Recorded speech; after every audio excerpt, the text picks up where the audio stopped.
اگر فرح شہزادی نامی خاتون نے وہ گھڑی لا کر اسے فراڈی شخص عمر فاروق ظہور کو بیچی ہے تو اس کی کوئی ویڈیو ہوگی، کوئی تصویر ہوگی، کوئی بینک سٹیٹمنٹ ہوگی جس کے ذریعے سے وہ پیسے دیے گئے ہیں، تو کوئی تو ثبوت ہوگا، وہ ثبوت ہی پیش کر دو۔ تو وہ ثبوت بھی نہیں ہے۔ تو اس وقت پروپیگنڈا یہ، حالانکہ وہ گھڑی عمران خان نے دبئی میں نہیں بکوائی، بلکہ وہ گھڑی تھی جو پاکستان کے اندر ہی سیل کی گئی تھی، اور عمران خان کو وہ تحفہ استحقاقی تھا، وہ اپنے پاس رکھتے یا اس کو بیچتے، یا ان کا اپنا حق تھا، اور ان کے بقول انہوں نے وہ پیسے اپنے اور لوگوں کے لیے گزرنے والی سڑک کے اوپر خرچ کر دیے تھے، اور کوئی غیر قانونی کام بھی نہیں کیا، بلکہ جو اس سے آمدنی ہوئی ہے، یعنی وہ جو بیچی تھی، اس کے بارے میں جو عمران خان نے جو باقاعدہ FBR کے اندر جو اثاثے ہوتے ہیں، ڈکلیئر کرنا ہوتی ہیں چیزیں، ان کے اندر وہ رقم بھی ڈکلیئر کی تھی۔ عمران خان نے کوئی غیر قانونی کام نہیں کیا۔ اب مسئلہ کیا ہے کہ عمران خان پر قاتلانہ حملہ کر دیا، وہ ناکام ہو گیا ہے۔ اب عمران خان کو مارے کیسے؟ کیونکہ وہاں تو پورا عمران خان کے گھر میں KP کے کمانڈو کھڑے ہیں جو کہ وفادار ہیں، پنجاب پولیس پر تو بھروسہ نہیں ہے،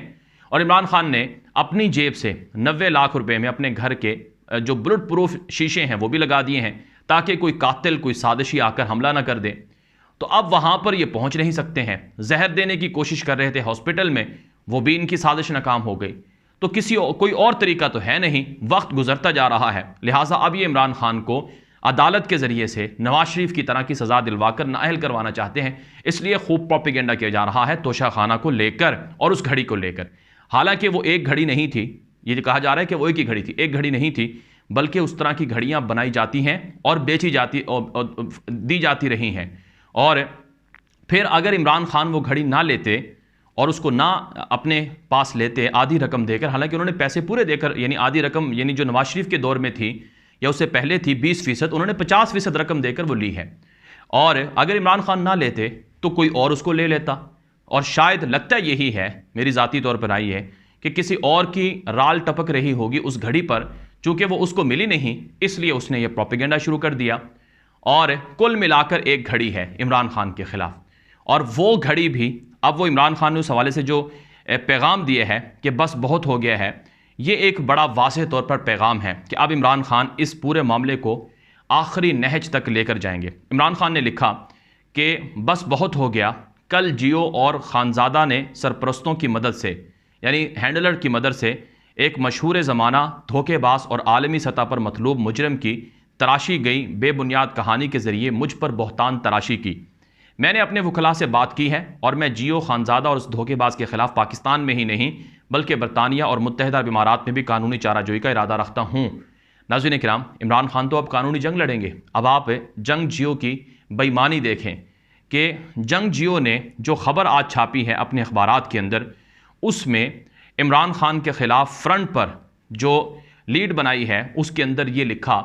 کہ توشہ خانہ خریدار سامنے آ گیا ہے۔ عمران خان نے جس کو گھڑی بیچی وہ بندہ پکڑا، وہ سامنے آ گیا اور عمران خان بے نقاب ہو گئی۔ کراچی کے ایڈیشن میں، لاہور کے ایڈیشن میں، راولپنڈی ایڈیشن میں، کوئٹہ ملتان ایڈیشن میں، سب جگہ پر یہ خبر چھاپی، لیکن جو لندن کا ایڈیشن چھپا ہے اس میں اس خبر کا ذکر تک نہیں، کیونکہ لندن کے اندر قانون ہے، پاکستان جیسی عدالتیں تو ہیں نہیں، وہاں پہلے ہی شہباز شریف کو زکوٰۃ چور اور جو زلزلہ زدگان اور اسی طرح سے سیلاب زدگان کے پیسے تھے وہ کھانے والا ڈکلیئر کیا گیا ہے، اس لیے جنگ کو پتہ تھا کہ میں وہاں پر یہ خبر لگاؤں گا، جھوٹی خبر ہے تو مجھے جرمانہ ہو جائے گا، اس لیے انہوں نے وہاں پر یہ خبر ہی نہیں چھاپی، جس سے یہ بات واضح ہوتی ہے کہ یہ فراڈ کس حد تک عوام کے ذہنوں میں گھولتے ہیں۔ ماضی کے اندر جتنی بھی تاریخ کو دھندلایا گیا، جتنے بھی ظلم ہوئے، اس میں اشرافیہ کے جو پشتی باندھ تھے، یہی جنگ گروپ تھا، یہی جیو نیوز تھا اور یہی ڈان اخبار تھا۔ یہ آج بھی مافیا کے ساتھ کھڑے ہوئے ہیں، کیونکہ انہیں پتہ ہے اگر یہ مافیا کا ساتھ نہیں دیں گے تو ان کی دکانیں بند ہو جائیں گی، لوگ ان کی حقیقت جان چکے ہیں، تو اس لیے یہ جھوٹ بولتے ہیں، جھوٹ پھیلاتے ہیں تاکہ ان کو ان کا حصہ ملتا رہے۔ اور عمران خان کے دور میں آپ جانتے ہیں جیو عمران خان کی مخالفت کیوں کرتا تھا، کیونکہ عمران خان نے ان کے لفافے بند کر دیے تھے، ان کو پیسے دینا بند کر دیے تھے، اس لیے پھر یہ عمران خان کے خلاف پروپیگنڈا کرتے رہے، اور ان کو بغض ہے، بغض کا کوئی علاج نہیں ہے، ان کو حسد ہے عمران خان سے۔ لیکن بہرحال عمران خان نے جو پالے ہوئے باولے کتے ہیں ان کی اینٹ سے اینٹ بھی بجا دی ہے اور ان کو پیغام بھی دے دیا ہے کہ اب تمہارے ساتھ جنگ ہوگی، اب تمہیں نہیں چھوڑا جائے گا۔ ناظرین کرام، ایک اور خبر جو پاکستان کی سیاست کے حوالے سے بڑی اہم ہے، خبر یہ ہے کہ عمران خان سے پس پردہ رابطے ہوئے ہیں۔ عمران خان سے ایک کمیٹی نے رابطہ کیا اور کہا کہ ہمیں آپ سے مدد چاہیے، آپ ہمارے ساتھ سیاسی معاملات پر، باقی معاملات پر بات چیت کریں۔ عمران خان نے کہا کہ میں نے انہیں پیغام دیا ہے کہ پہلے الیکشن کی ڈیٹ دے دو، تاریخ دے دو، پھر اس کے بعد باقی معاملات پر بات چیت ہو جائے گی۔ ساتھ ناظرین کرام، عمران خان نے جو پاکستان کی آرمی چیف کی تعیناتی ہے اس حوالے سے بھی کچھ اہم باتیں آج صحافیوں کے سامنے کی ہیں، جن میں سے ایک بات عمران خان نے بڑے واضح طور پر کہی ہے، اور عمران خان کی جانب سے کہا گیا ہے کہ آرمی چیف کی تعیناتی کے معاملے پر میں پیچھے ہٹ چکا ہوں،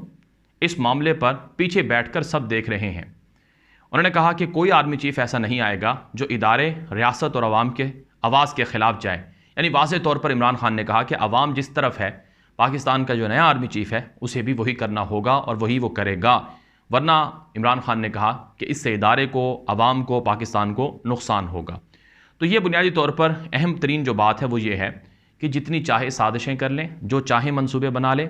عمران خان بالآخر جیتے گا، کیونکہ عوام کی حمایت ان کے ساتھ ہے۔ 90-95% عوام پاکستان کی ان کو پاکستان کا ایماندار، دیانتدار لیڈر جانتی ہے، سمجھتی ہے، اور انہیں پاکستان کے مسائل کے حل کے لیے ہی ایک آخری امید کے طور پر دیکھتی ہے۔ یہ ویڈیو عام کر دیں۔ مزید اس طرح کی معلومات اور خبروں کے لیے آپ ہمارا یوٹیوب چینل ہے غلام نبی مدنی، اسے سبسکرائب کر لیں۔ فیس بک پیج ہے غلام نبی مدنی آفیشیل، اسے فالو کریں۔ اب تک کے لیے اتنا ہی، اجازت دیجیے۔ السلام علیکم ورحمۃ اللہ وبرکاتہ۔